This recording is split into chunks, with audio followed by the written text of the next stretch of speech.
China ends its isolation, 1820 to 1900. After the Mencas, or Qing dynasty, took control in the mid-1600s, China enjoyed prosperity. For nearly 2 centuries, farmers cultivated more land, developed faster-growing rice, and planted new crops from the Americas, including sweet potatoes, corn, and peanuts. But plentiful food led to a growing population. Existing farmlands were divided and redivided until in bad years many farms could not support their owners.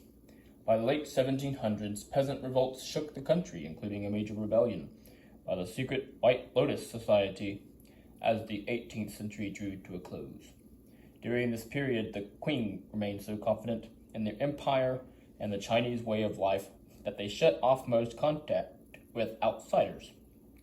For hundreds of years, the flow of technology had been from east to west. The wheelbarrow, gunpowder, deep drilling techniques, the compass, mechanical clockwork, and the stern-post ship's rudder. The Chinese saw little benefit in European goods or contacts. All foreign maritime trade was restricted to the single port of Guangzhou or Canton. There, European traders had to pay in silver or gold for tea, silk, and porcelain. Then the British began selling a product that created its own demand. Forging links with Chinese drug dealers, they started to exchange Indian-grown opium for Chinese goods at Zhuangzhou.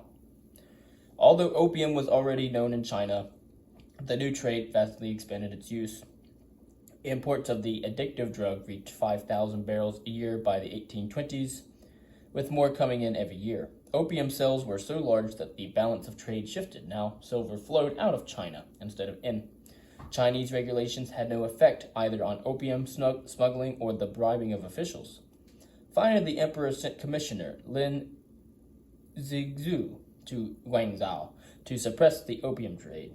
When Lin confiscated and burned 20,000 chests of British opium in 1839, the act set off what became known as the Opium War between Britain and China. For the Chinese, the war and its outcome were a shocking revelation. China was no longer the technological superior, or even the equal, of Europe's industrialized powers. British warships easily destroyed age-old Chinese defenses, blockaded, and later captured several Chinese ports, including Shanghai. In the 1842 Treaty of Nanjing, China had to agree to a range of concessions, such as opening more ports to British trade. Treaties with France and the United States concluded similar terms. Later, the Second Opium War, 1856 to 1860, humbled China even more. Through it all, the opium trade continued. One scholar estimates that by 1900, there were 40 million Chinese opium users, among them 15 million addicts. As population pressures on the supply of food continued, a massive famine occurred between 1849 and 1850, triggering the Great Taiping Rebellion, aimed at the establishment of the Taiping Tianguo, or Heavenly Kingdom of Great Peace. The movement was inspired and led by a former village teacher named Hong Weiquan, who considered himself the younger brother of Jesus. Sweeping across 17 provinces, the uprising lasted 14 years, during 11 of which Hong ruled from the city of Nanjing. The rebellion has been called the most destructive civil war in human history. Hundreds of towns and villages were razed, and an estimated 20 million died. With the aid of foreign troops, the Qing ultimately suppressed the Taiping Rebellion. Meanwhile, some court officials began to search for the self-strengthening ways to catch up with Europe. Study of foreign languages and science were encouraged, and many pilot industrial projects were launched. But efforts to graft new methods onto existing institutions often failed, and the powerful Empress Cixi turned against such reforms. And as outsiders, including Christian missionaries, appeared in the country in large numbers, resentment of European influence grew. In the late 1800s, the secret Society of Harmonious Fists, also known as the Boxers, began lashing out against foreign intrusion. By 1900, the Boxers were burning foreign missions and killing some foreigners and many Chinese Christians. Foreign envoys in Beijing were besieged for 2 months before troops from Britain, France, and the United States and Japan invaded and put an end to the Boxer Rebellion.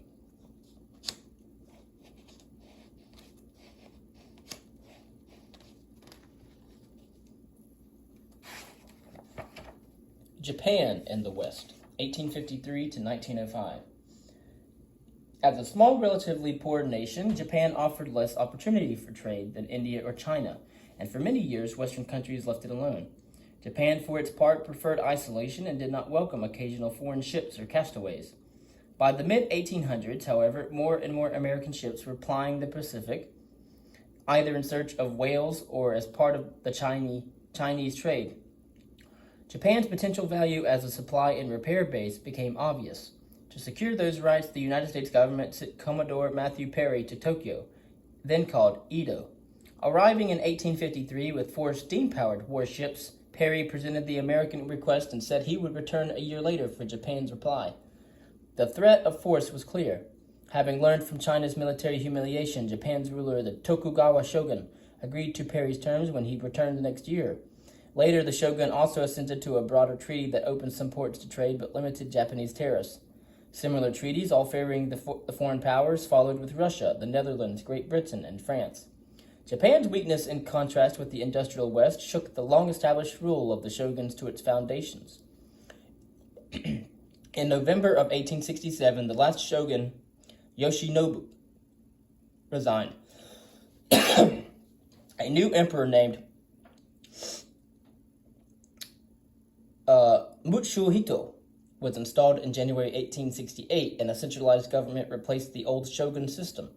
Over the next 44 years, Mutsuhito and his advisors would preside over an astonishing transformation of Japanese society with this new centralized government designed to meet the Western challenge. Following imperial custom, Mutoshito's reign was given a name Meiji, meaning enlightened rule. In the Meiji era, Japan sought out Western knowledge while preserving Japanese institutions, a strategy still alive today. Missions of Japanese observers traveled repeatedly to North America and Europe.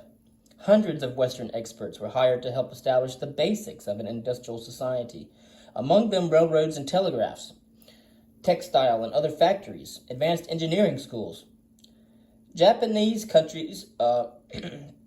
Japanese country and their companies and individuals eagerly joined in the modernization. The shipping firm Mitsubishi, for example, expanded to pursue mining, banking, shipbuilding, and other interests.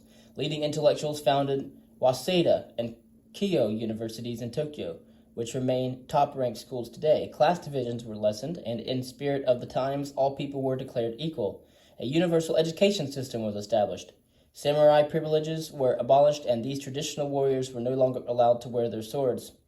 Some conservative samurai rebelled in protest in 1877, but the revolt was crushed by the government.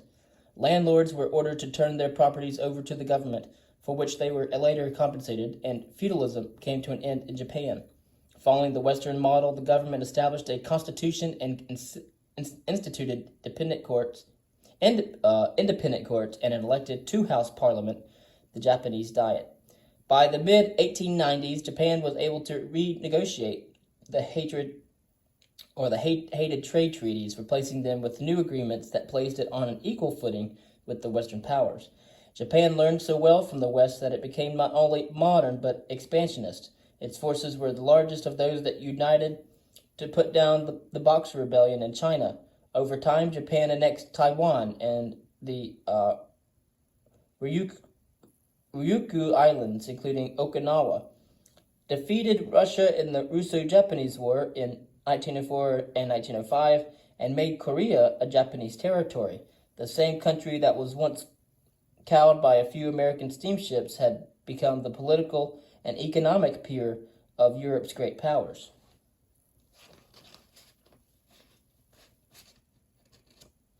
I do want to mention a quote by Fukuzawa Yukichi, who was the founder of Waseda University and author of more than 100 books. Japan and the Western countries lie between the same heaven and the same earth. They are warmed by the same sun, and the people have the same human feelings. We need not fear to oppose all the battleships of England and America for the sake of what is right. A country should not fear to defend its freedom against interference, even though the whole world is hostile. And that was from Fukuzawa, founder of Waseda University, and author of more than 100 books. The United States becomes a great power, 1876 to 1900, beginning with the inauguration of William McKinley. After the Civil War and Reconstruction, the United States emerged as an economic power. By 1900, the nation had well become an imperial power as well, with overseas territories. Two factors combined to propel the United States in the East and Midwest. Great cities arose, swelled by immigrants who enlarged the industrial labor force. Americans were settling the West and adding to the nation's agricultural and mineral wealth. Western settlement brought new opportunities for many Americans, but devastated Indian tribes. The United States Army forced Plains Indians onto reservations, and professional hunters wiped out buffalo herds that represented their only alternative to government rations. Resentments mounted when whites trespassed on land set aside for the tribes. In 1874, miners overran the Lakota reservation in the Black Hills after a gold discovery was announced there. Many Sioux left to hunt buffalo on the northern plains under the leadership of Chief Sitting Bull and war leader Crazy Horse. In 1876, the Army sent Colonel George Armstrong Custer and his cavalry to force the Sioux back onto the reservation. On June the 25th, Colonel Custer attacked an encampment of Sioux and allied Cheyenne tribes along the Little Bighorn River in Montana. Warriors overwhelmed the cavalrymen, annihilating Custer and all of his troops, who numbered more than 200. The government increased pressure on the Sioux, who were forced to cede the Black Hills and accept a smaller reservation in the Dakota Badlands. A similar fate befell Chief Joseph of the Nez Perce, who resisted confinement to a reservation in Idaho. In 1877, he fled to Canada with several hundred followers. After fighting several battles against pursuing troops, they were caught in Montana and forced to surrender. "My heart is sick and sad," Chief Joseph declared. "From where the sun now stands, I will fight no more forever." Chief Joseph was not the last tribal leader to rebel, but he spoke for many when he renounced armed resistance. Most Native Americans grudgingly accepted reservation life and took up some farming or grazing. The best land, however, went to the white ranchers and farmers. The western half of the Great Plains was too dry for farming, and much of the land was used for cattle. At first, the animals grazed open range. Cowboys rounded them up and drove them to the railroad towns like Dodge City, where they were shipped east to stockyards. Eventually, railroads covered much of the West, eliminating the need for cattle drives, and ranchers avoided roundups by fencing in their land. Mining also brought settlers to parts of the West unsuitable for farming. Gold rushes like those in California and the Black Hills were brief compared with the silver bonanza that lured fortune hunters to western Nevada. In the 1870s, 4 prospectors in the boomtown of Virginia City formed a company to mine the Comstock lode, a deep vein of ore laden with silver. It proved to be the richest strike ever and brought them a profit of $200 million in silver. Many who flocked to Virginia City ended up working in company mines or plants that extracted silver from the ore. Portions of the plains that received enough rainfall for farming were settled by homesteaders who received land from the government for a modest fee or brought it from railroads such as the Union Pacific. It had obtained huge land grants from Congress to help cover the cost of laying tracks for the first transcontinental line, completed in 1869. Homesteading was grueling and often ended in failure, but land-hungry farmers continued to arrive from the East and from Europe, which sent nearly 2 million settlers to the American West by 1900. Farmers in the rural South also struggled. Some landowners there prospered by exploiting black sharecroppers who lived in debt servitude. Independent farmers in the South, whether black or white, fared little better. Their grievances went largely unnoticed until they made common cause with hard-pressed farmers in the West. In the populist movement, populists exploited by banks and railroads they depended upon for loans and transportation challenged the prevailing political view that those who acquired wealth and helped industrialize the United States were acting in the nation's best interests and should be left to their own devices. The Industrial Revolution that began in Europe in the early 1800s did not reach the United States until about the mid-century, and did not extend beyond New York and a few other northern cities until after the Civil War. Despite the late start, the United States was the world's leading manufacturer by 1890, thanks in part to a huge influx of foreign workers. Between 1876 and 1900, nearly 10 million immigrants arrived in America, settling most in urban areas like New York and Chicago, where they made up the vast majority of the population. This abundant supply of immigrant workers kept the cost of labor down and boosted profits. Shrewd capitalists invested those profits in new plants and equipment, increasing the efficiency of their operations and dominating their markets. One such captain of industry was John D. Rockefeller, whose Standard Oil Company controlled 90% of the nation's oil business. Another was Andrew Carnegie. His United States Steel Corporation owned mines that extracted the iron, factories that made the ore into steel, and railroads that carried it to the market. Some inventors became capitalists, including Thomas Edison, who formed a company to provide electric power to cities. Businesses such as Standard Oil, which dominated their industries, fended off competitors. Western farmers complained that railroads, like the Union Pacific, charged exorbitant rates. Mounting concern over monopolies or trusts, which combined many businesses under control of one board of trustees, led Congress to pass the Sherman Antitrust Act of 1890. But it went largely unenforced until the 1900s. And so you see people like Rockefeller, who owns the oil business, and people like Carnegie, who owns the steel business, as basically controlling majority of the nation's wealth. Another challenge to the economic power of capitalists came from labor. By the 1880s, national organizations like the Knights of Labor and the American Federation of Labor were joining local unions and staging strikes for higher wages and a shorter workday. Many people in those days worked 10 hours a day, 6 days a week. Organized labor lost most strikes. The majority of workers did not belong to unions, and owners had the support of state and federal authorities that sometimes called them troops to put down the strikes. In 1893, the nation suffered a severe financial panic that left 1/5 of the workforce unemployed. Populists, who had recently formed their own People's Party, embraced the idea that the country's financial woes were caused by the gold standard. If Congress allowed the Treasury to base its currency on plentiful silver, they argued, more money could be issued, a silver standard. Interest rates on loans would fall, and average citizens would have greater economic power. Their arguments were soon adopted by Democrats who were losing support to populists in the South. In 1896, the Democrats nominated William Jennings Bryan of Nebraska for president. Democrats had trumped populists who nominated Bryan at their own convention and lost their political identity. Bryan was defeated by Republican William McKinley, despite carrying nearly all the states in the West and the South. Bryan's sermons against the gold standard failed to sway many voters in the populous Northeast and Midwest, where McKinley wooed insecure workers by promising a full dinner pail for the unemployed. The economy did improve under McKinley. A gold rush in Alaska helped ease the currency crunch and the focus shift from the nation's problems to its strengths. Unlike heavy industrialized Britain, which had to import food, the United States, with its vast western farming areas, fed its fast-growing population and exported surplus grain to Europe. This combination of agricultural and industrial output made the United States potentially the greatest power on earth. The Spanish-American War. The emergence of the United States as a world power was personified by the man McKinley appointed Under-Secretary of the Navy, Theodore Roosevelt of New York.